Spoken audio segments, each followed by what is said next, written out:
எபேசியர் 5வது அதிகாரம் 17வது வசனம். எபேசியர் chapter 5 verse 17.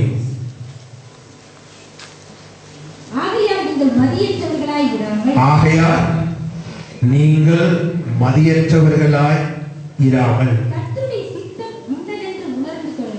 கர்த்தருடைய சித்தம் இன்னதென்று உணர்ந்து கொள்ளுங்கள். மீண்டும் வாசிங்க.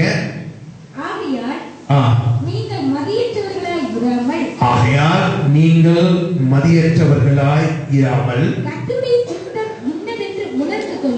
கர்த்தருடைய சித்தம் இன்னதென்று உணர்ந்து கொள்ளுங்கள். ஆகையால் நீங்கள் புத்தியற்றவர்களாய், மதியங்க சொல்லுங்க, புத்தி. ஆகையால் நீங்கள் புத்தியற்றவர்களாய் இராமல் கர்த்தருடைய சித்தம் இன்னதென்று உணர்ந்து கொள்ளுங்கள். நல்ல பிதாவே, இந்த அருமையான நேரத்துக்காக நமக்கு நன்றி செலுத்துகிறோம். இப்பொழுது நம்முடைய வார்த்தைகளை தியானிக்க கர்த்தரை கொடுத்த கிருபைக்காக உமக்கு நன்றி செலுத்துகிறோம். தேவனே, அடிமையின் நாவை அபிஷேகம் பண்ணும். சொந்த பலன் ஞானம் எதுவும் இல்லை. நம்முடைய ஒத்தாசைக்காக கெஞ்சி நிற்கிறேன். கர்த்தர் தம்முடைய கிருபையை நீங்கள் கட்டளையிடுவீராக, உம்முடைய ஒத்தாசையை கட்டளையிடுவீராக. பேசுகிறது நீங்கள் அல்ல என்று சொன்னீங்களே, பரிசுத்த ஆவியானவரே, நீங்களே பேசும்படியாக நாங்கள் ஜெபிக்கிறோம். நீங்களே பேசுங்க. உங்க பிள்ளைகளுடைய உள்ளங்களை நல்ல நிலங்களாய் மாற்றுங்க. எல்லாவற்றையும் கர்த்தருடைய சித்தம் செய்ய அனுக்கிரகிங்க. இயேசுவின் நாமத்தில் ஜெபிக்கிறோம் நல்ல பிதாவே, ஆமென். இரண்டாவது ஆராதனைக்கு வெயிலெல்லாம் வந்த பிறகு மற்றவர்கள் வருவார்கள். கர்த்தருக்கு ஸ்தோத்திரம். இதுல உங்களுக்கு விசேஷித்த பலன் உண்டு. ஆமென். வாசிங்க. நீங்கள் மதியற்றவர்களாய் இராமல். மதியம் என்ன? புத்தி, அறிவுல புத்தி. நீங்கள் புத்தி அற்றவர்களாய் இராமல் கர்த்தருடைய சித்தம் இன்னதென்று. நீங்கள் மதியற்றவர்களாய், புத்தி இல்லாதவர்களாய் இராமல் கர்த்தருடைய சித்தம் இன்னதென்று அறிந்து கொள்ளுங்கள். இல்லாவிட்டால் உணர்ந்து கொள்ளுங்கள். இங்கே அப்போஸ்தலனாகிய பவுல் எபேசியருக்கு அவர் சொல்லும்போது அவர் சொல்லுகிறார், நீங்கள் புத்தி இல்லாதவர்களாய் இராமல், நீங்கள் புத்தி இல்லாதவர்களாய் இராமல் கர்த்தருடைய சித்தம் இன்னதென்று அறிந்து கொள்ளுங்கள். இதிலிருந்து நம்ம அறிந்து கொள்கிற காரியம் என்ன? தேவனுடைய சித்தத்தை அறிந்து செயல்படாதவர்கள் அவர்கள் புத்தி இல்லாதவர்கள். அவர்கள் புத்தி இல்லாதவர்கள். நம்ம யாரெல்லாமும் புத்தி இல்லாதவர்கள் சொல்றோம் இல்லையா? ஆமா. உப்பு மாவுல உப்பு போட மறந்துட்டா கேட்போம், புத்தி இருக்கா மட்டும் கேட்பாங்க. உப்பு மாவுல உப்பு போடாம இருந்திருக்க, புத்தி இருக்க. அப்ப உப்பு மாவுல உப்பு போடலன்னு நம்ம புத்தி இல்லைன்னு சொல்றோம் இல்லையா? ஏதோ ஒரு தவறை செஞ்சிட்டா உனக்கு புத்தி இருக்கா அப்படின்னு கேட்கிறோம். ஆனா இதெல்லாம் நம்ம புத்தின்னு சொன்னாலும் வேதம் சொல்லுகிறது, தேவனுடைய சித்தத்தை ஒருவன் அறிந்து அவன் செயல்படாதவனாய் இருப்பானே ஆனால் அவன் தான் புத்தி இல்லாதவன். யாரு புத்தி இல்லாதவன்? தேவனுடைய சித்தம், will of God. அப்ப தேவனுடைய சித்தத்தை நீங்களும் நானும் அறிந்திருக்கணும். தேவனுடைய சித்தத்தை நாம் என்ன செஞ்சிருக்கணும்? அறிந்திருக்க வேண்டும். தேவனுடைய சித்தம் என்றால் என்ன? தேவனுடைய சித்தம் என்றால் நம்மளை உண்டாக்கினது ஆண்டவர் தான் இல்லையா? மண்ணா இருந்தோம். கர்த்தர் நம்மை தன்னுடைய சாயலிலே தன்னுடைய ரூபத்திலே கர்த்தர் உருவாக்கினார். தேவன் தம்முடைய சாயலிலே தம்முடைய ரூபத்திலே நம்மை உண்டாக்கினார் என்று சொன்னால் அது அவருடைய திட்டம். அது அவருடைய திட்டம். அப்ப அவராலே உருவாக்கப்பட்ட நாம், நம்மை குறித்து அவர் என்ன திட்டம் வச்சிருக்கிறாரு? ஆமென். எல்லாம் புரியுதாங்க? நம்மை குறித்த திட்டம் உருவாக்கினவரிடத்திலே பரலோகத்திலே உண்டு. நம்மை குறித்த திட்டம். தேவன் உங்களையும் என்னையும் இந்த உலகத்திலே தன்னுடைய விலையேற பெற்ற ரத்தத்தை சிந்தி ஆண்டவர் மீட்டெடுத்திருக்கிறார் என்றால் ஒரு திட்டத்தோட தான் தேவன் அதை செய்திருக்கிறார். ஆமென். அல்லேலூயா. சத்தமா சொல்லுங்க. ஆமென். அப்படித்தானங்க?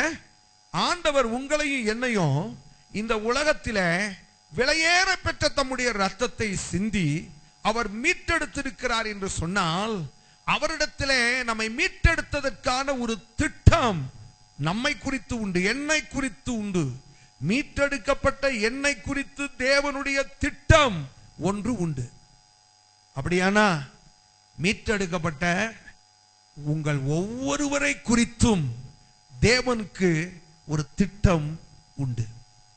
அந்த திட்டத்தை நம்ம அறிந்து கொள்ளணும். எதற்காக கர்த்தர் என்னை, என் குடும்பத்தில் ரட்சிக்கப்படாதவர்கள் எத்தனையோ பேர் இருக்கிறார்கள், பெயர் கிறிஸ்தவர்கள் எத்தனையோ பேர் என் குடும்பத்தில் இருக்கிறார்கள். ஆனால் கர்த்தர் என்னை மாத்திரம் ரட்சித்து ஆண்டவர் என்னுடைய குடும்பத்திலே என்னை மாத்திரம் பிரித்தெடுத்திருக்கிறார் என்றால் there is a purpose. Hallelujah. ஒரு திட்டம் உண்டு, ஒரு காரணம் உண்டு. ஆண்டவர் திட்டம் இல்லாமல் அதை செய்வதில்லை. அந்த திட்டத்தை நீங்கள் அறிந்து கொள்வீர்களே ஆனால் அதுதான் தேவனுடைய சித்தம். ஆமென். அந்த திட்டம் என்ன? ஆண்டவர் எதற்காக என்னை மீட்டெடுத்தார்? ஆண்டவர் எதற்காக என்னை அழைத்தார்? ஆண்டவர் எதற்காக என்னை தெரிந்தெடுத்தார்? ஆண்டவர் எதற்காக நான் விரும்பாத இந்த படிப்பை எனக்கு படிப்பதற்கான சூழ்நிலையை கர்த்தர் ஏற்படுத்தினார்? ஆண்டவர் இந்த குடும்பத்தில் நாம் போய் வாக்குப்படணும்னு நான் விரும்பவே இல்லை. ஆனா கர்த்தர் எதற்காக இந்த குடும்பத்திலே கொண்டு போய் என்னை தள்ளினார்? ஆண்டவர் எதற்காக இந்த குடும்பத்திலே நான் திருமணம் செய்யக்கூடிய ஒரு நிலைமையை கர்த்தர் உருவாக்கினார்? எதுவும் தற்செயலாக ஒரு ஆக்சிடென்டாக நடக்கவில்லை. அதற்கு ஒரு திட்டம் உண்டு. ஆமென். எதுவும் நீங்களே சொந்தமா தெரிஞ்சு எடுத்துக்கிட்டதுக்கெல்லாம் திட்டம் கிடையாது. அது உங்க பிளான். நான் சொல்றது கர்த்தர் செய்கிற காரியத்தை குறித்து பேசுகிறேன். அப்ப நம்ம ஒவ்வொருவரை குறித்தும் பரலோகத்துல ஒரு திட்டம் இருக்கு. இதைத்தான் இயேசு கிறிஸ்து ஜெபத்திலே சொல்லிக் கொடுக்கும் போது சொன்னார், பரமண்டலங்களில் இருக்கிற எங்கள் பிதாவே, உம்முடைய ராஜ்யம் வருவதாக, உம்முடைய சித்தம். என்னை குறித்து நீர் பரலோகத்தில் என்ன திட்டம் வைத்திருக்கிறீரோ அந்த திட்டம் இந்த பூலோகத்தில என் வாழ்க்கையில நிறைவேறுவதாக. அல்லேலூயா. அப்ப திட்டம்னு சித்தம்னு சொன்னா தேவன் உங்களை குறித்து என்னை குறித்து திட்டம் வச்சிருக்கிறாரு. ஆமென். அந்த திட்டம் என்னங்கிறத அறிந்து நாம் அதை செய்வோமே ஆனால் அதுதான் தேவனுடைய சித்தம்.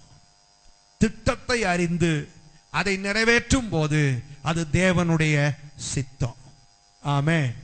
ஆண்டவர் சொல்லுகிறார், நீங்க புத்தி இல்லாம இருக்கக்கூடாது. நீங்க எப்படிப்பட்டவர்களாக இருக்கக்கூடாது?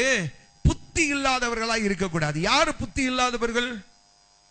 நம்ம எல்லாருக்குமே புத்தி ரொம்ப தேவை. ஏன் புத்தி வேணும்னு கேட்டீங்கன்னா, மத்தேயு 25வது அதிகாரத்தில் நம்ம வாசிக்கும் போது புத்தி இல்லாதவர்கள் தான் கைவிடப்பட்டார்கள். புத்தி இல்லாதவர்கள் என்ன செய்தார்கள்? கைவிடப்பட்டார்கள். புத்தி உள்ள 5 கன்னிகைகள், புத்தி இல்லாத 5 கன்னிகைகள். ஆனால் புத்தி இல்லாதவர்கள், சரியா, புத்தி இல்லாதவர்கள் 10 பேருக்குமே ஒரு ஆசை உண்டு. அவர்களுக்கு அறிவு இருந்தது. என்ன அறிவு இருந்தது? மணவாளன் வருகிறார். அவர்களுக்கு என்ன அறிவு இருந்துச்சு? மணவாளன் வருகிறார். அதை அறிந்து கொள்ளுகிற அறிவு அவர்களுக்கு இருந்தது. அப்ப மணவாளன் வருகிறார் என்கிற அறிவு 10 பேருக்கு இருந்தாலும் இதுல 5 பேர் தான் எதற்காக மணவாளன் வருகிறார் என்கிற அந்த திட்டத்தை அறிந்து அதை நிறைவேற்றினவர்கள். அடுத்த 5 பேரும் பாத்தீங்கன்னு சொன்னா அவர்களும் அறிந்தவர்கள் தான், அவர்களும் விசுவாசிகள் தான். ஆனா தேவனுடைய திட்டத்தை அறிந்து செயல்படாத புத்தி இல்லாதவர்கள். அதனாலதான் சொல்லுகிறேன், நமக்கு புத்தி வேணும். ஏன் அறிவு? அந்த புத்தி என்பது எப்ப நமக்கு வெளிப்படுகிறது என்று சொன்னால் தேவனுடைய சித்தத்தை செய்யும் போது. ஆமென். தேவனுடைய சித்தத்தை நாம் செய்யும் போது. புரியுதா? ஆகையினாலே நீங்களும் நானும் நம்மை குறித்து தேவன் பரலோகத்துல என்ன திட்டம் வச்சிருக்கிறார்னு அறிந்து அதை நிறைவேற்றும் போது நமக்குள்ள ஒரு பெரிய ஆசீர்வாதம் உண்டு. என்ன ஆசீர்வாதம்? நான் தேவனுடைய சித்தத்தை செய்கிறேன். ஆமென். சிலருக்கு என்னன்னு கேட்டீங்கன்னு சொன்னா, பெரிய காரியங்களை நான் செய்யறது தான் தேவ சித்தம் அப்படின்னு நினைக்கிறாங்க. பெரிய காரியங்களை நான் செய்வது தான் தேவனுடைய சித்தம். நான் உங்களுக்கு சொல்லுகிறேன், தேவனுடைய சித்தத்தை செய்யறது தான் பெரிய காரியமே. ஆமென். அல்லேலூயா. அட்டடி மலையை புடுங்கி கொண்டு போய் குன்னூர் பஸ் ஸ்டாண்ட்ல வைக்கிறது பெரிய காரியம் இல்ல. சிலர் அப்படிதான் நினைக்கிறாங்க, நான் அப்படியெல்லாம் சிந்திச்சா அது பெரிய காரியம். அது பெரிய காரியமே இல்லை. தேவனுடைய சித்தத்தை செய்யறது தான் பெரிய காரியம். ஆமென். தேவனுடைய சித்தத்தை நாம் செய்வதுதான் பெரிய காரியம். ஆகையினாலே நம்ம புத்தி இல்லாத ஜனங்களோடு புத்தி இல்லாதவர்களாய் நாமும் காணப்படாதபடிக்கு, புத்தி இல்லாத ஜனங்களின் நடுவிலே நான் புத்தி உள்ளவன் என்பதை வெளிப்படுத்தும்படிக்கு தேவனுடைய சித்தம் என்ன என்பதை அறிந்து நீங்களும் நானும் அதை நிறைவேற்றணும். ஆமென். தேவனுடைய சித்தம் என்ன என்பதை அறிந்து நீங்களும் நானும் தேவனுடைய சித்தத்தை என்ன செய்யணும்? நிறைவேற்ற வேண்டும். சரியா? ஆகையினால தேவனுடைய பிள்ளைகளாகிய நாம் தேவன் என்னை குறித்து வைத்திருக்கிற திட்டம் என்ன என்பதை என்ன செய்யணும்? பகுத்தறியணும். என்ன செய்யணும்? பகுத்தறிய வேண்டும். வாசிங்க ரோமர் 12:2. ரோமர் 12. நீங்கள் இந்த பிரபஞ்சத்திற்கு ஒத்த வேஷம் தெரியாமல் தேவனுடைய நன்மையும் பிரியமும் பரிபூர்ணமான சித்தம் இன்னதென்று பகுத்தறியத்தக்கதாக. ஆமா, புரியுதா? அநேக நேரத்தில் என்ன செய்கிறோம்? அவங்க அதை செஞ்சாங்க, அவங்களுக்கு அது சக்சஸ், அதனால நானும் இதை செஞ்சேன். அவர்கள் அதை செய்த போது அவர்களுக்கு அது வெற்றிகரமா முடிஞ்சது, அதனால நானும் அதை என்ன செய்தேன்? செய்தேன். இல்ல, வசனம் அப்படி சொல்லல. நீங்கள் ஒத்த வேஷம் தெரியாமல் தேவனுடைய நன்மையும் பிரியமும் பரிபூர்ணமுமான சித்தம் இன்னதென்று பகுத்தறியத்தக்கதாக உங்கள் மனம் புதிதாகிறதினாலே மறுரூபமாகுங்கள். அப்ப தேவனுடைய சித்தம் என்ன என்பதை நாம் என்ன செய்யணும்? பகுத்தறியணும். தேவனுடைய சித்தம் என்ன என்பதை என்ன செய்யணும்? பகுத்தறியணும். ஊழியத்திலேயே பாருங்க, பல ஊழியங்கள் இருக்கு. 5 விதமான ஊழியங்கள் ஆண்டவர் ஜனங்களுடைய நன்மைக்காக ஏற்படுத்தி வைத்திருக்கிறார். சரியா? இந்த 5 ஊழியத்துல எதை செய்வது தேவனுக்கு சித்தங்கிறத நாம் புரிஞ்சிருக்கணும். அவர் ஊழியம் செய்யறாரு, அவருக்கு என்ன ஊழியம்? சுவிசேஷ ஊழியம். அவர் அதை வெற்றிகரமா செஞ்சுக்கிட்டு போறாரு. அதனால நானும் அதையே செய்யணுங்கிற அவசியம் இல்லை. நானும் அதையே செய்யணுங்கிற அவசியம் இல்லை.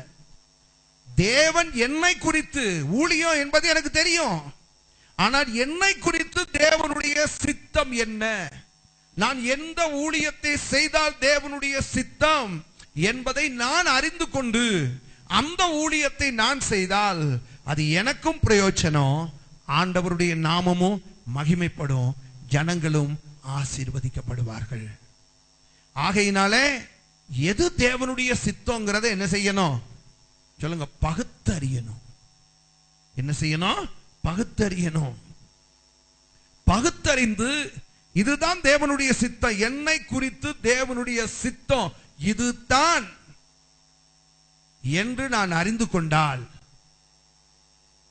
எனக்கு குழப்பமே வராது, எனக்கு பிரச்சனையே இருக்காது.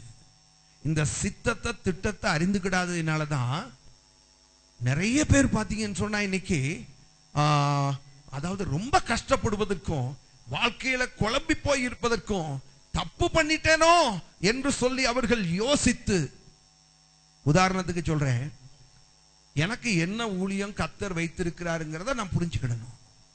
சபை ஊழியமா, தீர்க்க தரிசன ஊழியமா, அப்போஸ்தல ஊழியமா, போதகர் ஊழியமா, இல்லையா? அப்ப என்ன ஊழியங்கிறத நான் என்ன செய்யணும்? இந்த 5 வித ஊழியங்கள்ல என்ன ஊழியத்தை கர்த்தர் எனக்கு வச்சிருக்கிறாருன்னு தெரிஞ்சுக்கணும். இல்லைன்னு சொன்னா ஆண்டவர் எனக்கு வைத்திருக்கிற ஊழியம் என்ன, இது பரலோகத்தில் ஆண்டவர் திட்டம் வைத்திருக்கிறார். அந்த திட்டம் என்ன என்பதை கர்த்தரிடத்திய கரத்தில் இருந்து நாம் பெற்றுக்கொண்டு அதை தெரிஞ்சுக்கிடணும். ஆண்டவரை என்ன குறித்து நீர் என்ன திட்டம் வைத்திருக்கிறீர், அந்த திட்டத்தை அறிந்து நான் செயல்பட்டால், திட்டத்தை அறிந்து செயல்பட்டால் நான் ஒரு நாளும் வெட்கப்பட மாட்டேன். நான் ஒரு நாளும் வெட்கப்பட மாட்டேன். ஏன்னு கேட்டா, நான் பெரிய காரியங்களை செய்வது தேவனுடைய சித்தம் அல்ல. தேவனுடைய சித்தத்தை நான் செய்வதுதான் பெரிய காரியம். அல்லேலூயா. தேவனுடைய சித்தத்தை நான் செய்வதுதான் பெரிய காரியம். ஆகையினாலே தேவனுடைய பிள்ளைகளாகிய நாம் தேவனுடைய சித்தம் என்ன என்பதை நாம் புரிந்து கொள்ள வேண்டும். இந்த தேவனுடைய சித்தத்தை நம்ம புரிஞ்சுக்கிட்டோம்னா நம்ம மனசுக்குள்ள ஒரு குழப்பம் வராது, குடும்பத்துக்குள்ள பிரச்சனை வராது. குடும்பத்துக்குள்ள என்ன வராது? பிரச்சனை வராது. ஊழியத்துல ஒரு வீழ்ச்சி இருக்காது. எல்லாவற்றிலும் ஒரு நன்மை நம்ம என்ன செய்வோம்? அனுபவித்துக் கொண்டே இருப்போம். ஆகையினாலே தேவனுடைய பிள்ளைகளாகிய நாம் தேவனுடைய சித்தம் எது என்பதை அறிந்து கொள்ள வேண்டும். சரி, தேவனுடைய சித்தத்தை அறிந்து அதை நாம் செயல்படுத்துவதனாலே நமக்கு உள்ள ஆசீர்வாதங்கள் என்ன? சுருக்கமா சொல்லுகிறேன், வாசியுங்கள். ஏசாயா 53:10. ஏசாயா 53:10.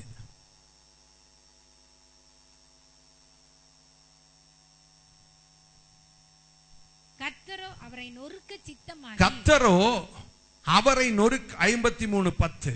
கர்த்தரோ அவரை நொறுக்க சித்தமாகி. அவரை நொறுக்க சித்தமாகி அவரை பாடுகளுக்கு உட்படுத்தினார். அவரை பாடுகளுக்கு உட்படுத்தினார். அவருடைய ஆத்துமா குற்ற நிவாரண பலியாக ஒப்பு கொடுக்கும் போது அவர் தமது சந்ததியை கண்டு நீடித்த நாளாய் இருப்பார்.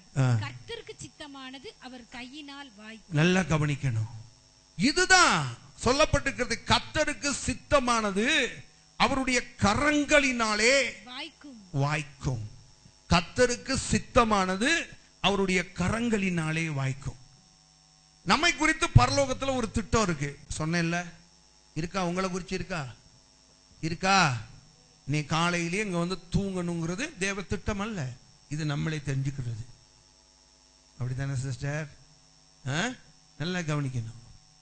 அப்ப நம்ம கர்த்தருடைய திட்டம் எது பரலோகத்துல என்னை குறித்து நான் அதை தெரிஞ்சுக்கணும். அந்த திட்டத்தை நான் செயல்படுத்தும் போது அதுக்கு பேரு தேவனுடைய சித்தத்தை நான் நிறைவேற்றுகிறேன். சரியா? அப்ப தேவனுடைய சித்தம் இதுதான் அப்படின்னு சொல்லி நான் ஒரு காரியத்தை செய்யும் போது அது தேவனுடைய சித்தமா இருந்தால் கர்த்தர் சொல்றாரு, கர்த்தரே அதை வாய்க்க பண்ணுவாரா? கர்த்தரே அதை என்ன செய்வாரா? வாய்க்க பண்ணுவார். கர்த்தரே அதை வாய்க்க பண்ணுவார். இது ஒரு ஆசீர்வாதமா இல்லையா? இந்த காரியம் நிறைவேறுவதற்காக நல்லா கவனிக்கணும். இப்ப உதாரணத்துக்கு சொல்ல போனா, யோசேப்பு ஆண்டவர் சொன்னார் அவன் ஒரு பெரிய ராஜ்ய பாரத்தில் அவன் ஒரு மேன்மையான நிலைமையில இருப்பான். அவனுடைய குடும்பத்தார் எல்லாரும் அவனுக்கு முன்பாக என்ன செய்வார்கள்? வந்து வணங்குவார்கள். இது பரலோகத்தில் இருக்கிற தேவனுடைய திட்டம். சரியா? இந்த திட்டம் நிறைவேறுவதற்கு போர்த்திபார் வீட்டுக்கு யார் போகணும்? யோசேப்பு. அவன் செய்யாத குற்றத்துக்கு அங்க தண்டனையை அவன் அனுபவித்தாகணும். அவன் சிறைச்சாலைக்கு போகணும். இதெல்லாம் என்னது? தேவனுடைய திட்டம். இதெல்லாம் தேவனுடைய திட்டம். நீங்க நல்லா கவனிச்சு பாருங்க. அவன் சிங்காசனத்துல போய் உட்கார்றதுக்கு அவன் எந்த பிரயாசமும் பண்ணல. தேவனுடைய திட்டத்தை அவன் சந்தோஷமா ஏற்றுக்கொண்ட போது கர்த்தர் அந்த காரியங்கள் எல்லாவற்றையும் அவன் வாய்க்க பண்ணினார். ஆமென். அதுக்காக அவன் எந்த பிரயாசமும் எடுக்கல. ஏதாவது பிரயாசம் எடுத்தானா? ஒரு பிரயாசம் எடுக்கல. போய் ஓட்டா போய் கேன்வாஸ் பண்ணானா? இல்ல, ஒன்னும் செய்யல. ஆனா பாருங்க, தேவனுடைய சித்தம் எது என்பதை அறிந்து நீங்கள் ஒரு காரியத்திலே அந்த சித்தத்துக்கு நீங்க உங்களை அர்ப்பணிக்கும் போது கர்த்தர் காரியத்தை வாய்க்க பண்ணுவார். யாருடைய கரத்தினால? கர்த்தருக்கு சித்தமானது அவரே தன்னுடைய கரத்தினால் காரியங்களை வாய்க்க பண்ணுவார் என்றால் அந்த காரியம் நிறைவேறுவதற்கு நீங்க எந்த பிரயாசமும் எடுக்கணுங்கிற அவசியம் இல்ல. நீங்க பிரயாசம் எடுக்காமலே கர்த்தர் காரியங்களை வாய்க்க பண்ணுவார். அல்லேலூயா, ஆமென். சொல்றது புரியுதா? அப்ப தேவனுடைய சித்தம் தான் இது.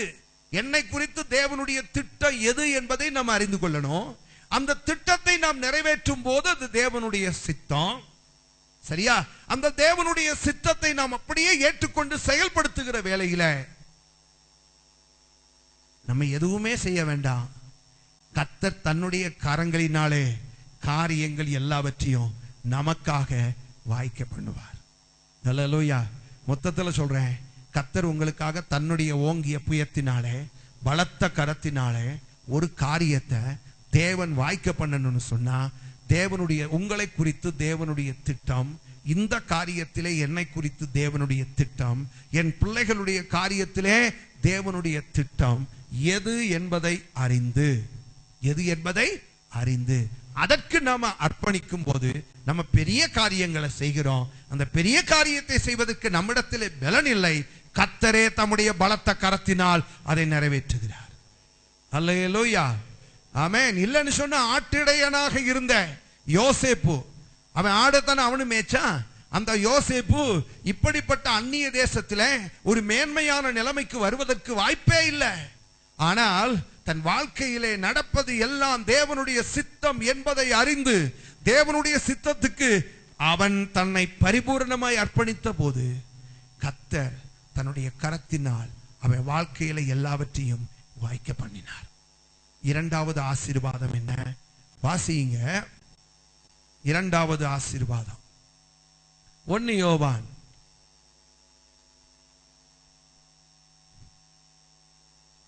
2வது அதிகாரம் 17வது வசனம்.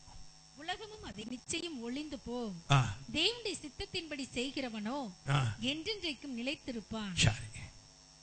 உலகமும் அதன் இச்சைகளும் ஒளிந்து போகும், தேவனுடைய சித்தத்தின்படி செய்கிறவனோ என்றென்றைக்கும் நிலைத்திருப்பான்.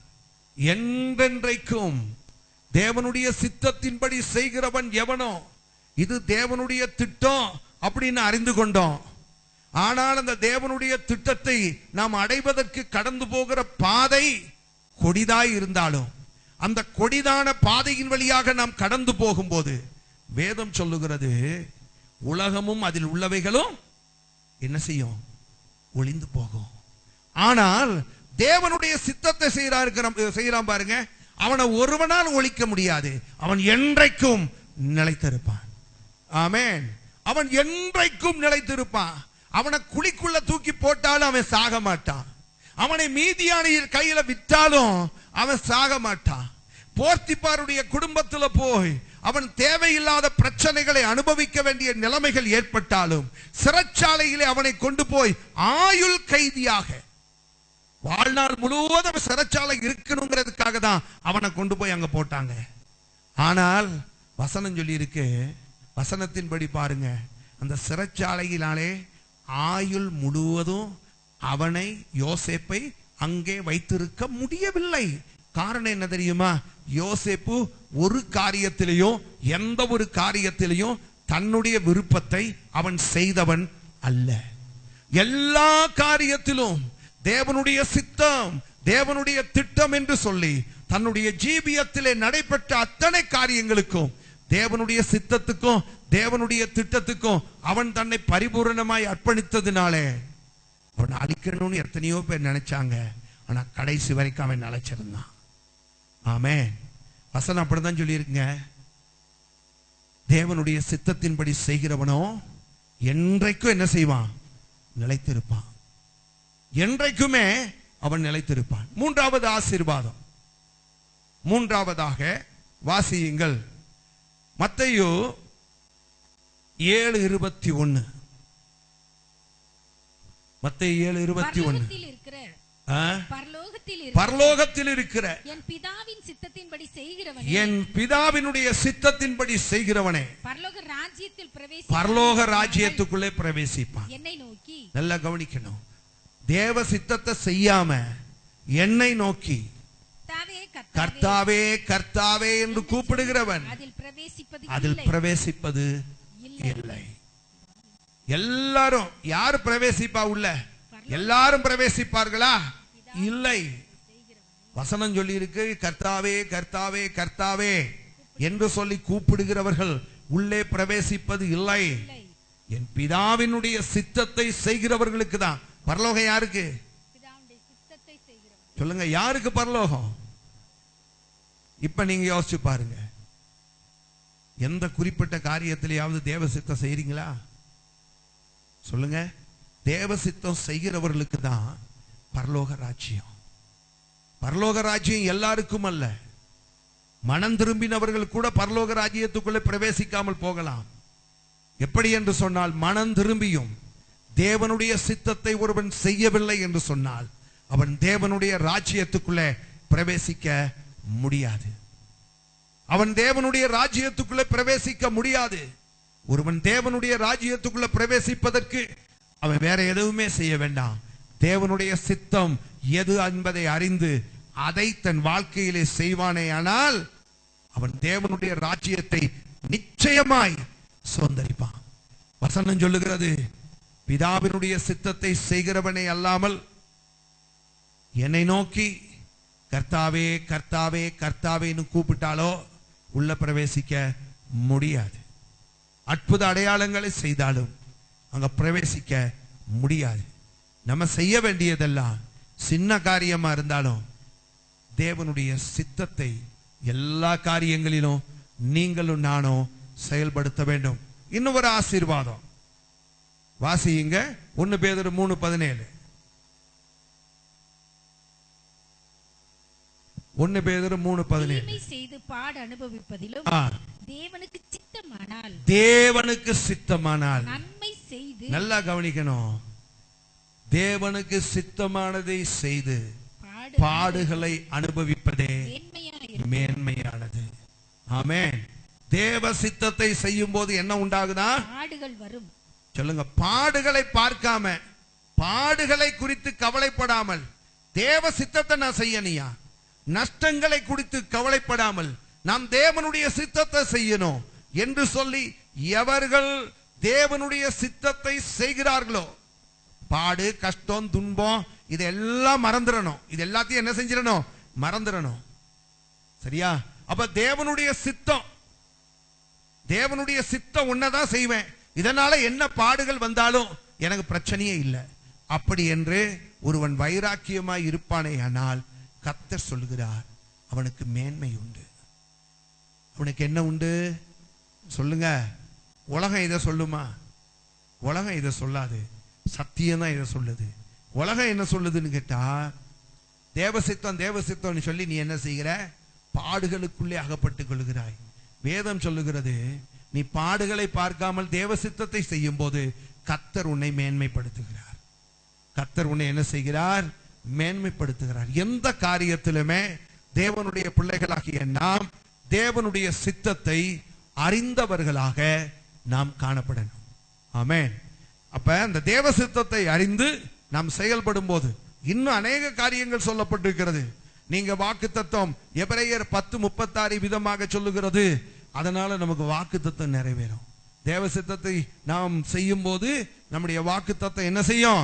நிறைவேறும். வாசிங்க எபிரேயர் 10:36. நீங்கள் தேவனுடைய சித்தத்தின்படி செய்து வாக்குத்தத்தம் பண்ணப்பட்டதை பெரும்படிக்கு பொறுமை உங்களுக்கு வேண்டும். தேவனுடைய சித்தத்தை செய்து வாக்குத்தத்தம் பண்ணப்பட்டதை நீங்கள் பெரும்படிக்கு. அப்ப வாக்குத்தத்தம் பண்ணப்பட்டதை நீங்களும் நானும் பெற்றுக்கொள்ள வேண்டுமேயானால் நம்ம தேவ சித்தம் செய்யணும். ஆமென். தேவ சித்தம் செய்தா நம்ம என்ன செய்யலாம்? வாக்குத்தத்தம் நமக்கு பண்ணப்பட்டதை நம்மால் பெற்றுக்கொள்ள முடியும். ஆமென். வாக்குத்தத்தம் ஏன் அநேக நேரத்தில் நம்ம வாழ்க்கையில நிறைவேறாம இருக்கு? நம்ம தேவ சித்தத்தை செய்யல. தேவ சித்தத்தை செய்தால் வேதம் சொல்லுகிறது எபிரேயர் 10:36 படி வாக்குத்தத்தங்கள் நம்முடைய வாழ்க்கையில என்ன செய்யும்? நிச்சயமா நிறைவேறும். இன்னும் சொல்லுகிறேன், இந்த தேவ சித்தத்தை செய்வதனாலே 1 பேதுரு 4:2 சொல்லுகிறது, அவன் பாவங்களை விட்டு ஓய்ந்திருப்பான். அவன் என்ன செய்வானா? சொல்லுங்க. அவன் பாவங்களை விட்டு ஓய்ந்திருப்பான். பாவங்களை விட்டு ஓய்ந்திருப்பான். வாசிங்க. ஏனென்றால் மாம்சத்தில் பாடுபடுகிறவன் இனி மாம்சத்தில் இருக்கும் காலம் வரை மனுஷருடைய இச்சைகளின்படி பிழைக்காமல் தேவனுடைய சித்தத்தின்படி பிழைக்கத்தக்கதாக அவன் பிழைக்கத்தக்கதாக பாவங்களை விட்டு ஓய்ந்திருப்பான். ஆமென். அப்ப பரிசுத்தமான வாழ்க்கை வாழணும்னா என்ன செய்யணும்? பாவங்களை விட்டு ஓய்ந்திருப்பதுதான் பரிசுத்த வாழ்க்கை. பரிசுத்த வாழ்க்கை வாழ்வதற்கு வேற ஒண்ணுமே செய்ய வேண்டாம். 40 நாட்கள் உபவாசம் எல்லாம் இருந்து பரிசுத்தத்தை பெற்றுக்கொள்ளணுங்கிற அவசியம் நமக்கு இல்லை. நம்ம உபவாசம் இருந்து நம்ம பரிசுத்தத்தை பெற்றுக்கொள்ளணும் என்கிற அவசியம் நமக்கு இல்லை. இந்த பரிசுத்தத்தை பெற்றுக்கொள்வதற்கு மிகவும் எளிதான காரியம் எது என்று சொன்னால், தேவ சித்தம் செய்தால் போதும், வாழ்க்கையில பரிசுத்தம் உண்டாகும். ஆமென். அப்படிதானங்க? அப்ப இது புதுசா இருக்குல்ல? தேவ சித்தம் செஞ்சா என்ன உண்டாயிரும்? ஒரு பரிசுத்தம் நம்ம வாழ்க்கையில உண்டாகும். அப்ப பரிசுத்தம் நம்ம வாழ்க்கையில உண்டாகணும்னா நீங்களும் நானும் தேவ சித்தத்தை செய்ய வேண்டும். தேவ சித்தம் செஞ்சா நம்ம பரிசுத்தமா வாழலாம். பாவங்கள் நம்மை விட்டு என்ன செய்யும்? ஓய்ந்து போகும். ஆமென். இல்லையா? நீங்க வேதத்துல வாசிச்சு பாருங்க, யோசேப்பு தேவ சித்தத்தை தான் செஞ்சான். அதனாலதான் பாவம் அவனை அண்டிக் கொள்ள முடியவில்லை. பாவம் அவனை அண்டிக் கொள்ள முடியவில்லை. அப்ப பாவம் நம்மை அண்டிக் கொள்ளாமல் இருக்கணும்னா தேவ சித்தம் செய்தால் போதும், பாவங்கள் நம்மை அண்டாது. பரிசுத்தமான வாழ்க்கையை நாம் வாழலாம். இப்ப இதுவரைக்கும் பார்த்தோம், தேவ சித்தத்தை செய்யணும். தேவ சித்தத்தை செய்வதனால என்னென்ன ஆசீர்வாதங்கள் உண்டு. இப்பதான் முக்கியமான பகுதிக்கு வரோம். இந்த தேவனுடைய சித்தத்தை நாம் எப்படி அறிந்து கொள்ள முடியும்? இந்த தேவனுடைய சித்தத்தை நாம் அறிந்து கொள்ள முடியும். சரியா? தேவனுடைய சித்தத்தை செய்யாதவர்கள் புத்தி இல்லாதவர்கள். அவர்கள் யாருங்க? புத்தி இல்லாதவர்கள்.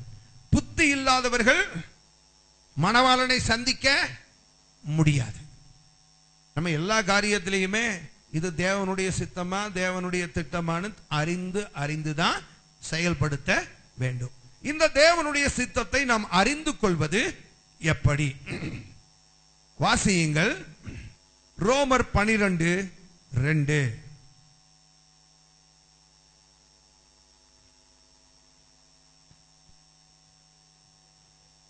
நீங்கள் இப்பிரபஞ்சத்துக்கு ஒத்த வேஷம் தெரியாமல் தேவனுடைய நன்மையும் பிரியமும்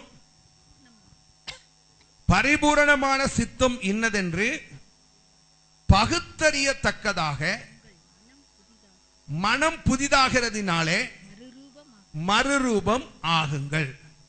மனுஷனுடைய வாழ்க்கையில பாத்தீங்கன்னா 2 சித்தம் இருக்கும். சொல்லுங்க பாப்பா, என்னென்ன சித்தம்? தேவ சித்தம், சுய சித்தம். என்ன சித்தம்? தேவ சித்தம், சுய சித்தம். 2 விதமான சித்தங்கள் உண்டு. சுய சித்தம்னு சொன்னா நாம் தேவனுடைய சித்தத்தை பத்தி நம்ம கவலைப்பட மாட்டேன். ஆண்டவர் இந்த காரியத்திலே என்னை குறித்து என்ன திட்டம் வைத்திருக்கிறார் என்று நான் நினைக்க மாட்டேன். எனக்கு மனதில் என்னப்படுதோ அதை நான் என்ன செய்வேன்? நான் செயல்படுத்தி விடுவேன். அப்ப தேவ சித்தம், சுய சித்தம் என்று சொல்லி இரண்டு சித்தம் உண்டு. இதுல எது தேவ சித்தம் எது சுய சித்தம்ங்கிறத நம்ம பகுத்தறியணும். அப்படிதானங்க? எது சுய சித்தம் எது தேவ சித்தம், இது ரெண்டையும் நம்ம பகுத்தறியணும். இதுக்கு என்ன வேணும்? கிருபை வேணும். ஏன்னு கேட்டா சில வேளைகளில் பாத்தீங்கன்னா வெளுத்ததெல்லாம் நமக்கு எப்படி தெரியும்? குடிச்சு பார்த்தாதான் பெனாயில்னு தெரியும். அதை குடிச்ச பிறகு பார்த்ததான் நமக்கு என்ன தெரியுது? இது என்னது? பெனாயில் அப்படின்னு சொல்லி. இல்லையா? ரெண்டும் எப்படிதான் இருக்கு? ரெண்டும் ஒண்ணு போலதான் இருக்கு. தேவ சித்தமும் சுய சித்தமும் சில வேளைகள்ல ஒண்ணு போலதான் இருக்கு. இது ரெண்டையும் பாத்தீங்கன்னா நம்ம பகுத்தறியணும். இதுல எது தேவனுடைய சித்தம் இதுல எது தேவனுடைய சித்தம் அல்ல, சுய சித்தம் என்பதை நாம் அறிந்து நாம் என்ன செய்யணும்? பகுத்தறிந்து அதுல இந்த சுய சித்தம் இருக்கு பாருங்க, அதை நம்ம சிலுவையில அறையணும். ரெண்டு சித்தம் இருக்குல்ல, சுய சித்தம் தேவ சித்தம். இதுல நம்முடைய சுய சித்தம்னு ஒண்ணு இருக்கு பாருங்க, அத சிலுவையில அறையணும். சிலுவையில் அரைஞ்சா அது என்ன செய்யும்? சிலுவையில் அரைஞ்சா அது என்ன செய்யும்? செத்து போகும். மிச்சம் இருக்கிறது என்ன சித்தம்? அவ்வளவுதானே. நம்ம சுய சித்தம் எது? இல்லையா? நம்ம எப்பயுமே பாருங்க சொல்லுவாங்க, ஆதாயம் இல்லாம ஆத்தோட போக மாட்டானா, ஆதாயம் இல்லாம ஆத்தோட போக மாட்டான் அப்படின்னுவாங்க. இந்த அவன் ஆத்தோட போறான்னு சொன்னா கூட அதுக்கு ஒரு காரணம் என்ன உண்டு? அவன் அதுல ஒரு ஆதாயத்தை என்ன செய்வான்? தேடிதான் போவான். ஆதாயம் இல்லாம அவன் என்ன செய்ய மாட்டான்? ஆத்தோட போகவே மாட்டான். நம்ம பாருங்க, எந்த ஒரு காரியமாக இருந்தாலுமே நம்ம எதை பார்ப்போம் சொல்லுங்க? இப்போ ஒரு கல்யாண காரியம், ஒரு கல்யாண காரியம் இப்ப நம்ம வீடுகள் எல்லாம் கல்யாணம் நடக்கும். இந்த கல்யாணம் நடக்கிற நேரம் பார்த்தீங்கன்னா நம்ம பெரும்பாலும் இது தேவனுடைய ஜபத்துல எல்லாம் வைப்போம், ஜபத்துல எல்லாம் வைப்போம். ஆனா தேவனுடைய சித்தத்தை நம்ம நிறைவேற்றுவதை காட்டிலும் சுய சித்தம் பார்த்தீங்கன்னா அங்க எந்திரிச்சு நிற்கும். பார்த்திருக்கீங்களா? ஆமா. ஒருத்தர் கேட்கும் போது கேட்டாரு, என்ன கேட்டாருன்னு கேட்டீங்கன்னா, சரி பாஸ்டர், பொண்ணு இருக்குன்னு சொல்றீங்க, சரி நீங்க பாத்தீங்கன்னா, அவரே சொல்லிட்டாரு, நீங்க பாத்தீங்கன்னா அது ரட்சிக்கப்பட்டதா தான் இருக்கும். நீங்க பார்த்தா அது எப்படி இருக்கும்? ரட்சிக்கப்பட்டதா தான் இருக்கும். ஓகே. அடுத்தது அவர் ஒரு கேள்வி கேட்டாரு, வீட்டுக்கு அது எத்தனை பொண்ணு பாஸ்டர்னு கேட்டாரு. அதாவது வீட்டுக்கு அவங்க என்ன விரும்புறாங்கன்னு கேட்டீங்கன்னா, ஒத்த பொண்ணா இருந்தா அப்படியே சுருட்டி எடுத்துடலான்னு.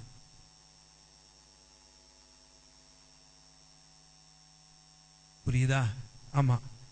அவர் கேட்டார் என்னன்னு கேட்டீங்கன்னா, பாஸ்டர் ஒத்த பொண்ணா அப்படின்னு கேட்டாரு.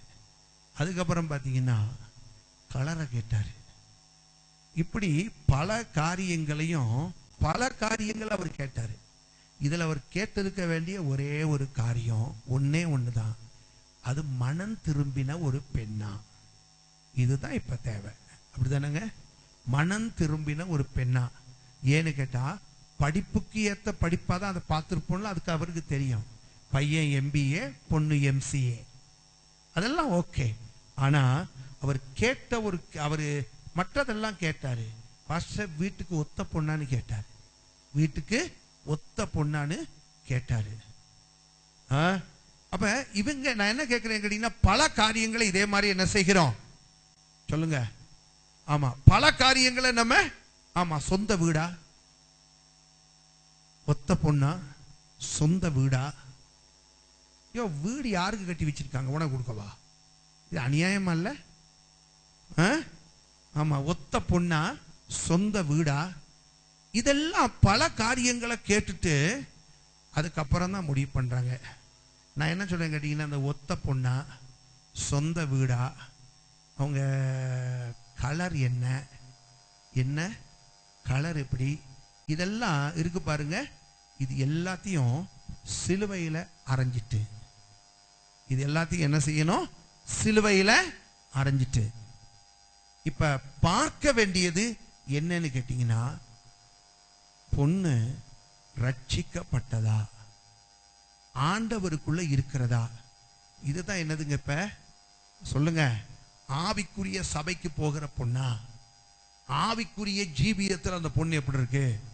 இதெல்லாம் கேட்கறது தான் தேவனுடைய சித்தம். சரியா?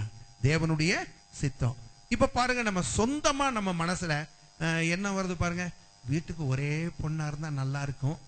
புரியுதாங்க? வீட்டுக்கு ஒரே பொண்ணா இருந்தா நல்லா இருக்கும். அது மட்டும் இல்லைங்க, நம்ம அன்னைக்கு போய் பார்த்தோமே அந்த வீடு, அது அவங்க சொந்த வீடா இருந்துச்சுன்னா சூப்பரா இருக்கும்ல. ஏன்னா 4 பெட்ரூமோட, ஆமா 2500 ஸ்கொயர் ஃபீட்ல அந்த வீடு இருக்கு. சொந்த வீடா இருந்தா சூப்பரா இருக்கும்ல. இதெல்லாம் நான் என்ன சொல்லி கேட்டீங்கன்னா, உன் ஆசை. இதெல்லாம் உன் ஆசை. ஒரே பொண்ணா இருந்தா நல்லா இருக்கும், அந்த வீடு அவங்களுக்கு சொந்தமா இருந்தா நல்லா இருக்கும், பின்னுக்கு இருக்கிற அந்த தோட்டம் எல்லாம் அவங்களுக்கு இருந்தா நல்லா இருக்கும், எல்லாம் நல்லா இருக்கும். அதெல்லாம் உன் ஆசை.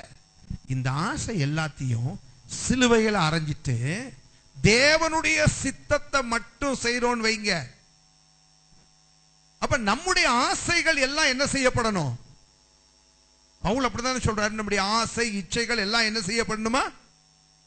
சொல்லுங்க, சிலுவையில அறையப்படணும். நம்ம சொந்த ஆசைகள் எல்லாம் என்னைக்கு சிலுவையில் அறையப்படுதோ அன்னைக்கு நம்ம உன்னை அறிந்து கொள்ளலாம், நான் தேவ சித்தம் செய்ய ஆரம்பித்து விட்டேன். அல்லேலூயா. என்ன சொல்ல மாட்டேங்கிறீங்க? அல்லேலூயா. தேவ சித்தம் நல்லா கவனிக்கணும். உசியா ராஜா மரித்த போதுதான் தேவன் உயர்ந்ததும் உன்னதமுமான சிங்காசனத்தில் என்ன செஞ்சாரா? வீற்றிருந்தார். அப்ப ஆண்டவர் இஸ்ரவேல் ஜனங்களின் நடுவிலே உயர்ந்ததும் உன்னதமுமான சிங்காசனத்திலே வீற்றிருந்ததற்கு, வீற்று இருப்பதற்கு தடையா இருந்தது எதுன்னு கேட்டீங்கன்னா உசியா ராஜா. யாருங்க? உசியா ராஜா. உசியா செத்தான். என்னைக்கு உசியா ராஜா செத்தானோ அன்றைக்கு தேவன் உயர்ந்ததும் உன்னதமுமான சிங்காசனத்தில் வீற்றிருந்தார். தேவ சித்தம் நம்முடைய வாழ்க்கையில உயர்ந்ததும் உன்னதமுமான சிங்காசனத்தில் வீற்றிருக்கணும்னு சொன்னா உசியாவாகிய நம்முடைய சுய சித்தம் சாகணும், சுய விருப்பங்கள் சாகணும், நம்முடைய சுய திட்டங்கள் சாகணும். வேதத்துல நீங்க வாசிச்சு பாருங்க, அப்படி சிலர் இருக்கிறாங்க, தங்களுக்குன்னு ஆசை இருந்துச்சு, ஆனா அந்த ஆசையை சிலுவையிலே அவர்கள் அறைந்தார்கள். அவர்கள் என்ன செய்தார்கள்? அந்த ஆசையை அவர்கள் சிலுவையிலே அறைந்தார்கள். வாசி இங்க மத்தேயு எழுதின சுவிசேஷம் 17வது அதிகாரம் 4வது வசனம். மத்தேயு 17:4. அப்பொழுது பேதுரு இயேசுவை நோக்கி, ஆண்டவரே நாம் இங்கே இருக்கிறது நல்லது. ஆமா, நல்லது. இந்த இடம் ரொம்ப சூப்பர். நாம இங்க வந்து ஜெபிக்கிறோமே, இந்த மலையின் உச்சி, இந்த இடம் வந்து ரொம்ப அருமையானது, ரொம்ப அற்புதமானது, அருமையான இடம், நல்லது. உமக்கு சித்தமானால், ஆனா இங்கே உமக்கு ஒரு கூடாரமும், நல்லா கவனிக்கணும், ஆனால் உமக்கு சித்தமானால் இங்கே இருப்போம். இடம் நல்லது தான், நல்லா கவனிக்கணும், இடம் நல்லது தான். நல்லது என்பதற்காக இங்க இருக்கணுங்கிற அவசியம் இல்லை. ஆண்டவரே, சித்தமானால் இது கிடைச்சா போதும், நாம் இங்கே இருந்தால் போதும். ஆமென். இடம் நல்லது, நம்ம ஜெபிக்க வந்திருக்கிற இடம் நல்லது, தரிசனம் கிடைத்த இடம், தேவனுடைய பிரசன்னத்தை உணர்ந்த இடம். இந்த இடம் நல்லது ஆண்டவரே, நல்லது நல்லது. ஆமென். சில வேளைகள்ல பாருங்க, நம்ம அதை விரும்புறோமா இல்லையா? நல்லது, நல்ல குடும்பம் நமக்கு இது கிடைச்சிருச்சுன்னு வைங்க, நல்ல குடும்பம், அல்லேலூயா, நல்ல பையன், பையன் பாஸ்போர்ட் விசா எல்லாம் எடுத்து வச்சிருக்கான், அமெரிக்காவுக்கு உடனே பறந்துருவான், நல்ல பையன், நல்ல பையன், அல்லேலூயா. பொண்ணு இருக்கு பாருங்களேன், ஐயோ கலர் என்ன, அந்த பிள்ளை இனிமையான பேச்சு என்ன, ரொம்ப நல்லது, நல்லது. நல்லதா இருக்கிறதுனால அது எனக்கு வேணும்னு கேட்காத. ஆமென். அது நல்லதா இருக்கலாம், ஆனாலும் ஆண்டவர்கிட்ட சொல்லுங்க, ஆண்டவரே நல்லதுதான், பார்ப்பதற்கு நல்லது, கேட்பதற்கு நல்லது, புசிப்பதற்கு நல்லது, ஆகிலும் உமக்கு சித்தமானால் இது எனக்கு கிடைச்சா போதும். ஆமென். அல்லேலூயா. நல்லது என்கிற அந்த எண்ணத்தை பேதுரு சிலுவையிலே அறைகிறான். ஆமென். அவன் அடம் பிடிக்கல, அவன் சிலுவையிலே அறைகிறான். நல்லதுதான், ஆனாலும் கூட நல்லது என்கிற தன்னுடைய சுய விருப்பத்தை அவன் சிலுவையிலே அறைகிறான். ஆமென். நல்லா கவனிக்கணும். ஆமாப்பா நல்லது இங்கே இருப்போன்னு சொன்னா இன்னும் அநேக காரியங்களை ஆண்டவர் செய்திருக்க முடியாது. ஆமென். பிதாவானவர் இயேசுவை இன்னும் பயன்படுத்தி இருக்க முடியாது. அதனால உங்க பார்வையில எது நல்லதுன்னு இருக்கோ அந்த நல்லதை சிலுவையிலே அறைந்து விட்டு ஆமென் தேவ சித்தத்தை செய்ய உங்களை அர்ப்பணியுங்கள். அல்லேலூயா. ஆமென். இரண்டாவது இயேசுவை பாருங்க, வாசிங்க மத்தேயு 26:39.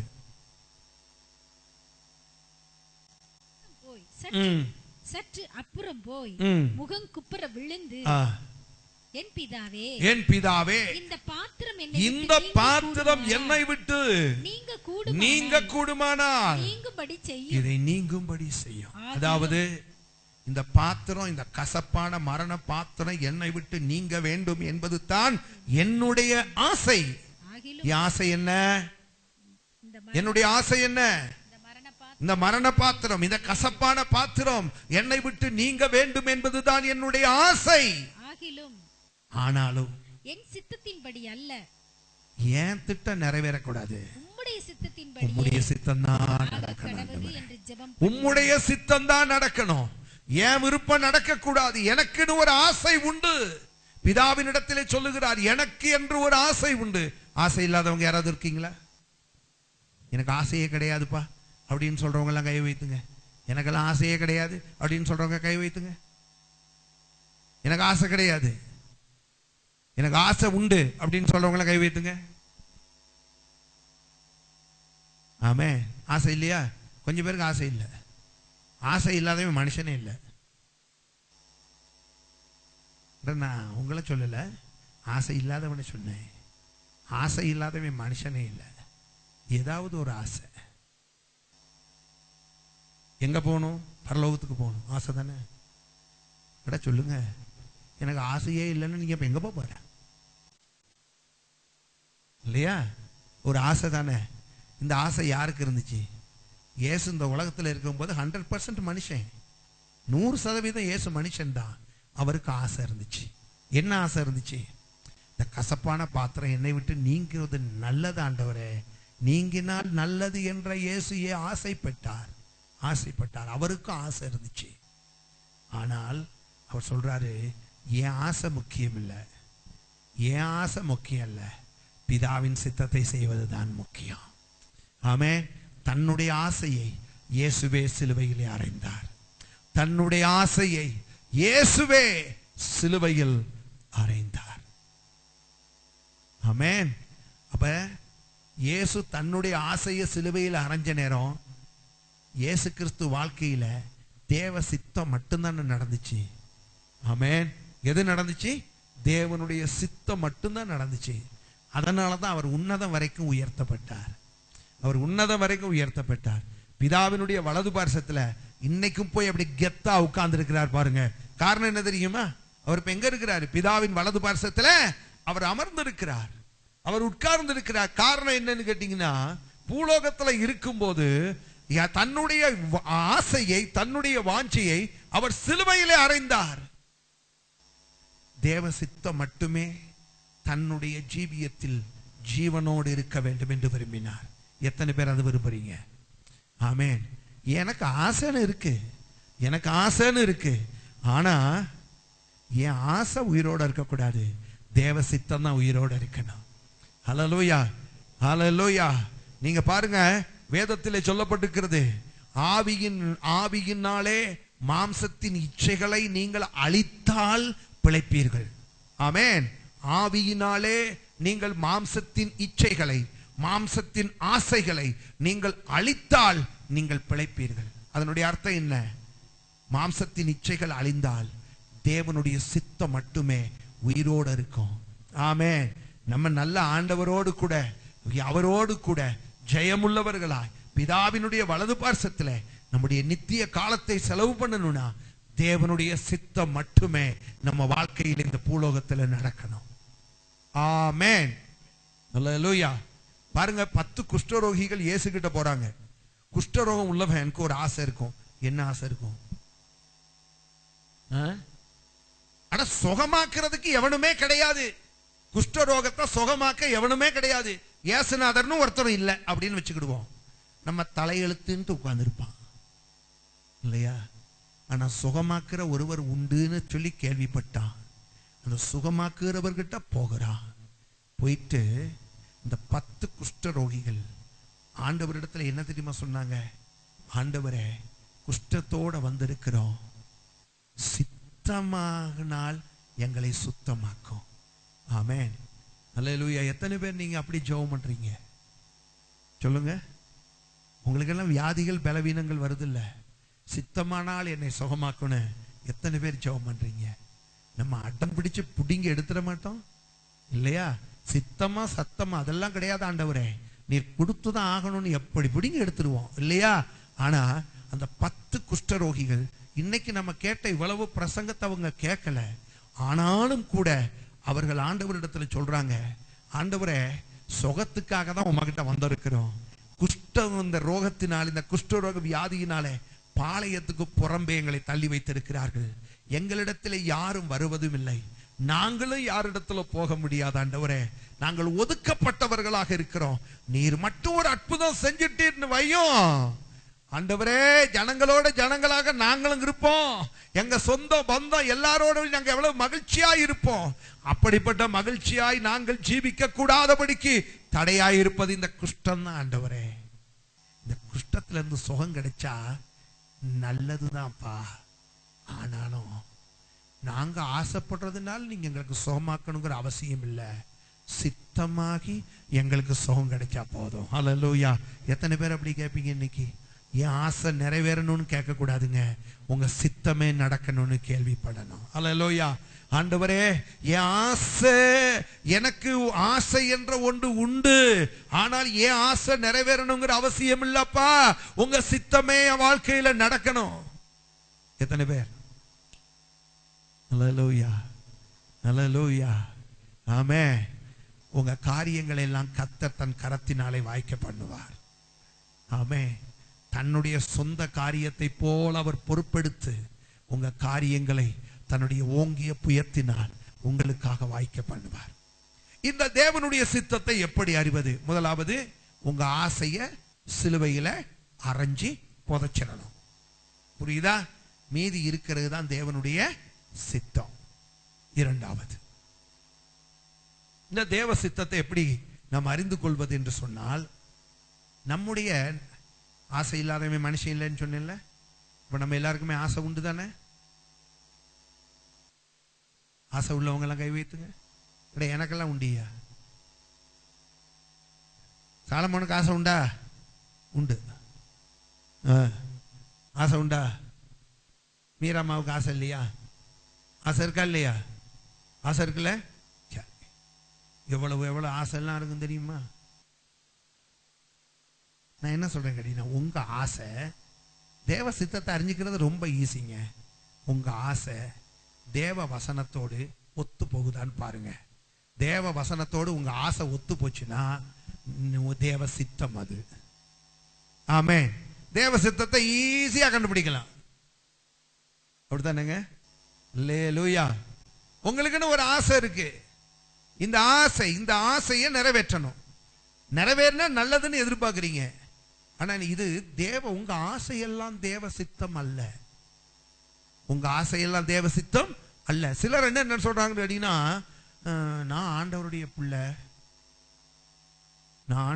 பிள்ளை, அந்த ஆசை எங்குள்ள வருமா? ஏகப்பட்டது வரும். ஏகப்பட்ட ஆசை உங்களுக்குள்ள வர்றது தப்பு இல்லை.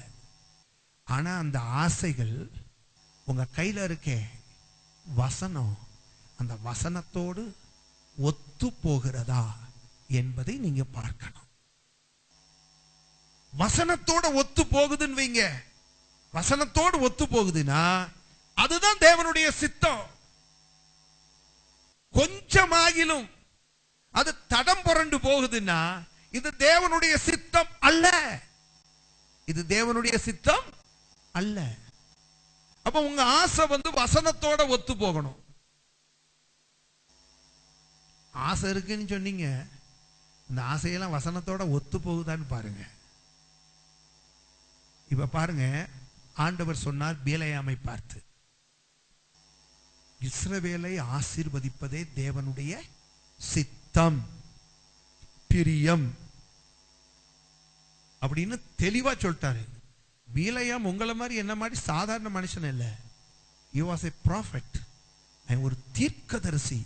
அப்ப உங்களை காட்டிலும் என்ன காட்டிலும் எவ்வளவு வசனம் தெரிஞ்சவனா இருப்பான் இல்லையா? அப்ப ஆண்டவருக்குன்னு ஒரு ஆசை இருக்கு. என்ன ஆசை? இஸ்ரவேலை ஆசீர்வதிப்பதுதான் எனக்கு ஆசை. ஆண்டவருடைய ஆசை.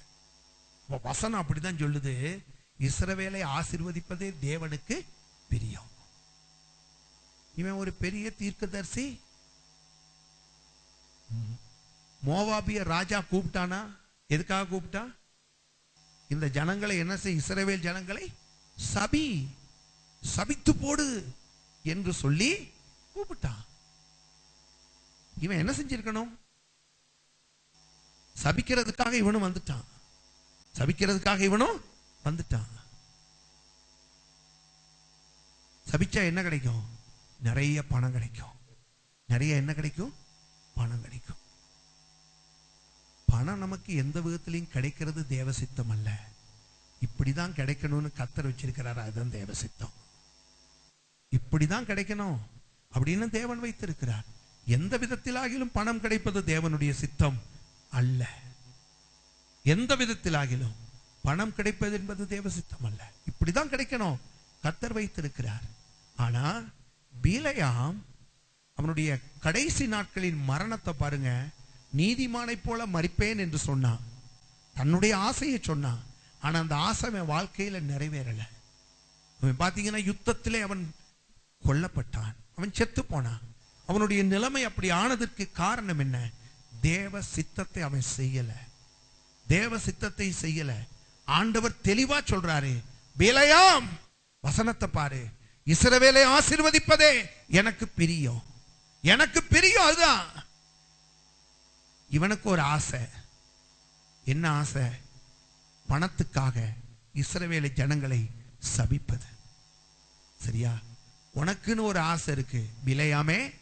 அந்த ஆசை கர்த்தருடைய வசனத்துக்கு ஒத்து போகுதான்னு பாரு. கர்த்தருடைய வசனத்துக்கு ஒத்து போகுதான்னு பாரு. அப்படி ஒத்து போகலன்னு சொன்னா நீ என்ன செய்யக்கூடாது? அதை செய்யக்கூடாது. அதை நீ செய்யக்கூடாது. உனக்கு அவன் பையா சூட்கேஸா காசு கொடுத்தாலும் சரிதான். எவ்வளவு பணம் உனக்கு கொடுத்தாலும் சரிதான். அதனால உனக்கு எவ்வளவுதான் லாபம் வரும் அப்படிங்கிற ஒரு நிலைமையில் இருந்தாலும் சரிதான். வசனம் சொல்லி இருக்கு. இதுதான் என்ன சொல்லி இருக்கு? இஸ்ரவேலை ஆசீர்வதிப்பதுதான் தேவனுக்கு பிரியம். அதையும் மீறி இஸ்ரவேலை சபிப்பது தேவனுக்கு பிரியம் அல்ல. இஸ்ரவேலை சபிப்பது தேவனுக்கு பிரியம் அல்ல. இல்லையா? அப்ப பாருங்க, தெளிவா வசனம் இப்படி சொல்லி இருக்கிற நேரம் பிலேயாம் என்ன செய்தான்? வசனத்தை தன்னுடைய விருப்பத்தோடு ஒத்து பார்க்கவில்லை. அவன் ஒப்பிட்டு பார்க்கவில்லை. சரியா? அப்ப ஈஸியா கண்டுபிடிக்கலாம் தேவனுடைய சித்தம் எது. நான் செய்ய போற இந்த காரியம் தேவனுடைய சித்தமா? தேவனுடைய சித்தமா என்பது நீங்க வசனத்தோடு ஒப்பிட்டு பாருங்க. வசனத்தோடு அது ஒத்து போகுமே ஆனால் அது தேவனுடைய சித்தம். வசனம் அதற்கு முரண்பட்டு இருக்குமே ஆனால் துணிகரமாய் தேவனுடைய சித்தத்தை மீறி நடந்து துக்கப்படாதிருங்கள். ஆமென். இதுதான் தேவ சித்தம் என்பதை எளிதாக நீங்களும் நானும் புரிந்து கொள்ள முடியும். மூன்றாவது, எப்படி தேவனுடைய சித்தத்தை அறிந்து கொள்ளலாம்? மார்க் 14:12-15 வசனங்கள். மார்க் 14.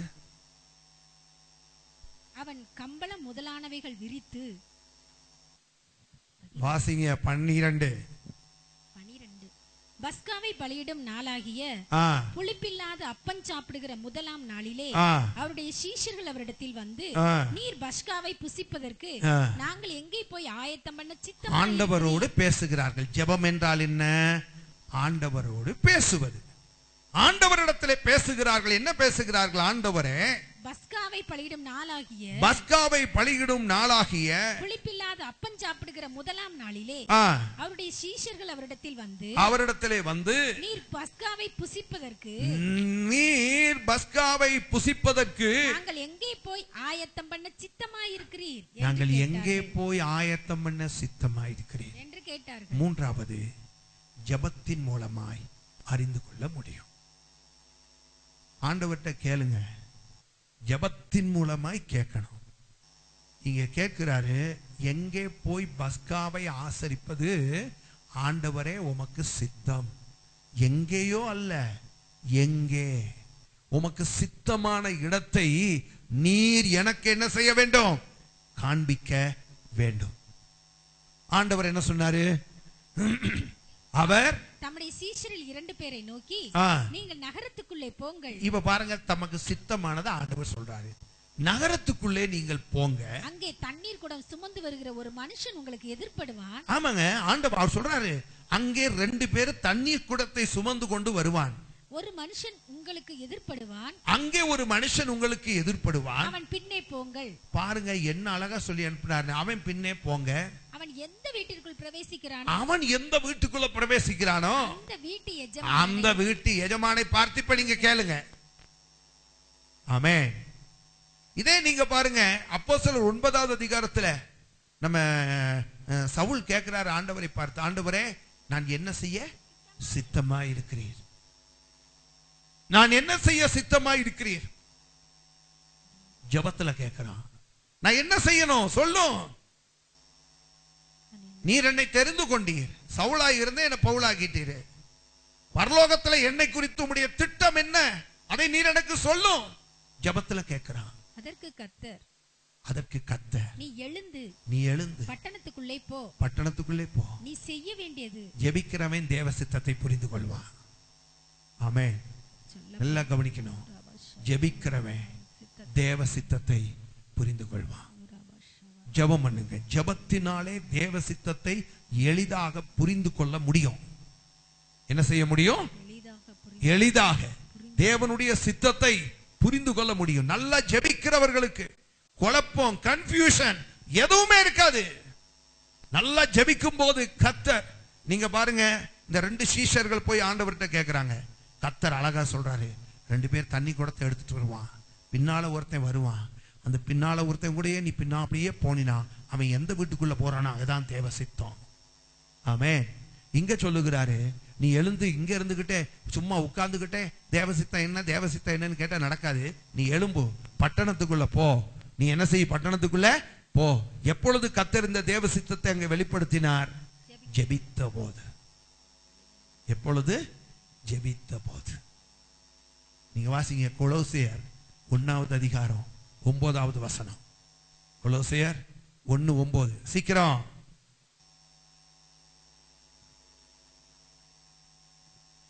கொலோசியர் 1:9. இது நிமித்தம் நாங்கள் அதை கேட்ட நாள் முதல் உங்களுக்காக இடைவிடாமல் ஜெபம் பண்ணுகிறோம்.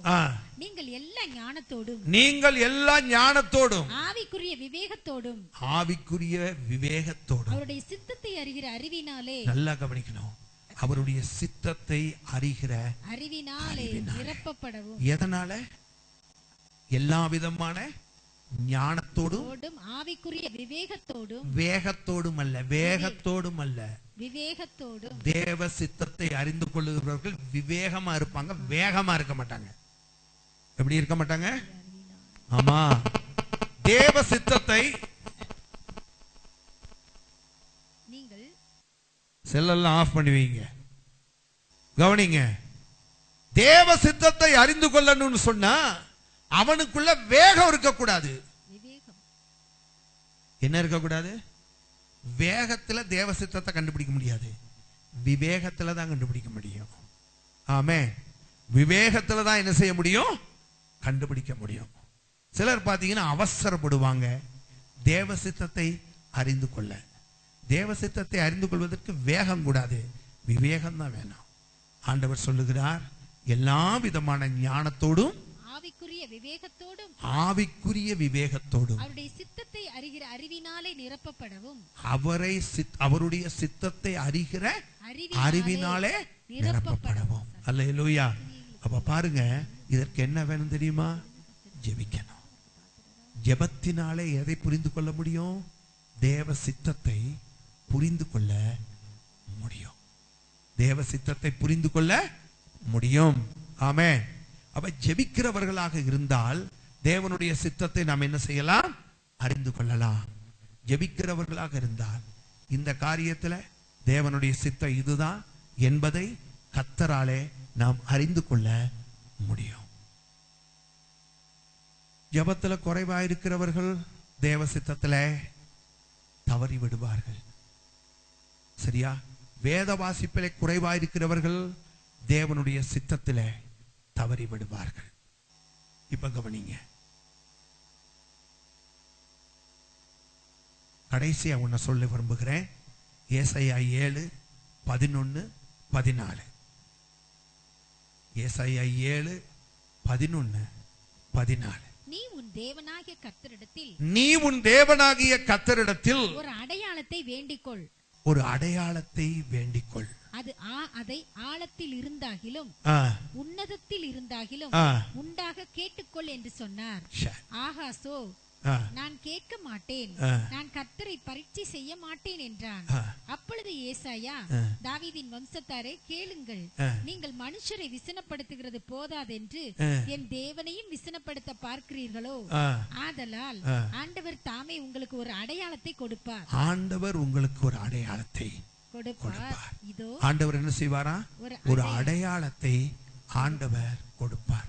தேவ சித்தத்தை எப்படி அறிஞ்சுக்கலாம்? ஒரு அடையாளத்தால தெரிஞ்சுக்கலாம். ஆமென். இங்க என்ன சொல்லப்பட்டிருக்கிறது? அந்த 7:11 வாசிங்களேன். தேவனாகிய கர்த்தரிடத்தில் ஒரு அடையாளத்தை வேண்டிக்கொள். நீ உன் தேவனாகிய கர்த்தரிடத்திலே ஒரு அடையாளத்தை என்ன செய்? வேண்டிக்கொள். அதை நல்லா கவனிக்க. அடையாளத்தை வேண்டிக்கொள். இது தேவனுடைய சித்தமா என்பதை அறிந்து கொள்வதற்கு ஒரு அடையாளத்தை வேண்டிக்கொள். அல்லேலூயா. பாருங்க, பல விதத்தில் ஆண்டவர் இங்க சொல்லி கொடுத்திருக்கிறார். ஒரு அடையாளத்தை வேண்டிக்கொள்.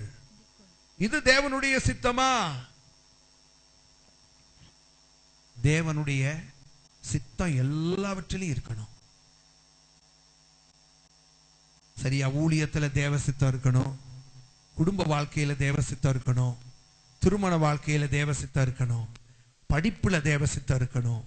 படிப்புல தேவ சித்தம் இருக்கணும். எல்லாவற்றிலும் நீங்க தேவனுடைய பிள்ளைகள் என்றால் உச்சந்தலையிலிருந்து உள்ளங்கால் வரைக்கும் உங்கள் வாழ்க்கையின் எல்லா பகுதிகளிலும் தேவ சித்தம் மட்டுமே நடக்கணும். ஆமென். அது மீறக்கூடாது. ஊழியத்துல தேவ சித்தம் நடக்கணும். ஊழியத்துல என்ன செய்யணுங்க? தேவ சித்தம் நடக்கணும். ஒருவர் என்னிடத்துல வெளிநாட்டில் போய் ஊழியம் செய்வதற்காக எனக்கு ஒரு வாய்ப்பை அவர் ஏற்படுத்தி கொடுத்தார். நல்ல சகோதரர். அப்ப குறிப்பிட்ட,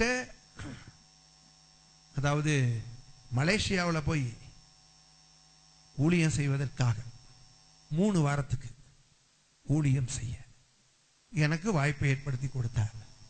நான் குறிப்பிட்ட அந்த நபரிடத்துல நான் போன்ல பேசினேன். எங்க மலேசியாவுக்கு பேசினா அந்த மலேசியாவில் இருந்து என்னோடு பேசினது யாருன்னு கேட்டீங்கன்னா சகோதரன் என் சாமுவேல் என்பவர். அப்படியே பேசிக்கிட்டு இருக்கிற நேரம் கண்டுபிடிச்சிட்டேன். அது யாருன்னு கேட்டீங்கன்னா என்னுடைய தாயாருக்கு அன்னை முறை வேணும். என்னுடைய தாயாருக்கு அன்னை முறை வேணும். அவரு அதுக்கப்புறம் உரிமையா, வாப்பா நான் உனக்கு எல்லா மீட்டிங்ஸ் அரேஞ்ச் பண்ணி தரேன் 3 வாரத்துக்கு. எல்லாருக்குமே பார்த்தீங்கன்னா இதே மாதிரி ஒரு வாய்ப்பு கிடைச்சா ரொம்ப சந்தோஷமா இருக்கும். 3 வாரத்துக்கு. ஆனால் அவர் எனக்கு 3 வாரத்துக்கு இதை செஞ்சு தாரேன்னு சொல்லி சொன்ன உடனே அரேஞ்ச் பண்ணி தாரேன். அவர்கிட்ட கார் இருக்கு, எங்கெங்கெல்லாம் போகணுமோ அங்கெல்லாம் கூட்டிட்டு போவாரு. வீட்டுக்கு வந்தா என் உள்ளத்துல சமாதானமே இல்லை.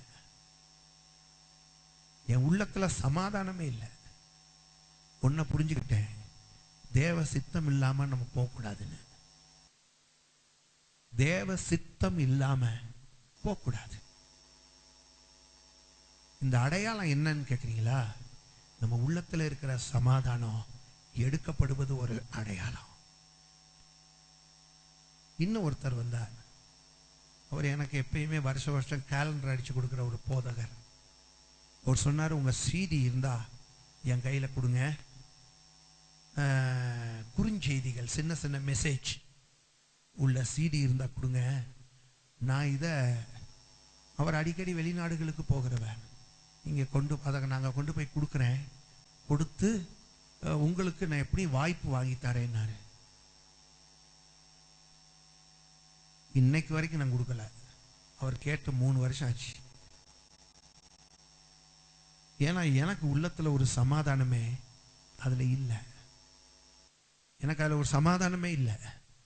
நான் சொல்லிட்டேன். அவர் பலமுறை கேட்டாரு, தருகிறேன் தருகிறேன் தருகிறேன் என்று சொன்னேன். ஆனா இதுவரைக்கும் கொடுக்கல, இனி கொடுக்கிற ஐடியாவும் இல்லை. காரணம் என்னன்னு கேட்டா, ஊழியத்திலும் தேவசித்தம், குடும்ப வாழ்க்கையிலையும் தேவசித்தம், பிள்ளைகள் திருமணத்திலையும் தேவசித்தம், என் எதிர்கால படிப்பிலையும் தேவசித்தம், எல்லாவற்றிலும் தேவசித்தம் ஒன்று வேண்டும். அல்லேலூயா, ஆமென். எல்லாவற்றிலும் ஒரு அடையாளம் கேளுங்க. ஒரு அடையாளத்தை கேட்டா நிச்சயமா நிச்சயமா ஒரு அடையாளத்தை கேட்டா கர்த்தர் அடையாளத்தை அவர் கொடுப்பார். அவர் நிச்சயமா கொடுப்பாரு. அடையாளம் கொடுக்கும் போது ஏதாவது ஒரு விதத்துல கர்த்தர் நமக்கு ஒரு அடையாளத்தை அவர் தருவார். நீங்க அந்த அடையாளத்தின்படி நீங்க செயல்பட்டால் தேவனுடைய சித்தத்தை சரியாய் செய்வீர்கள். தேவ சித்தத்தை என்ன செய்வீங்க?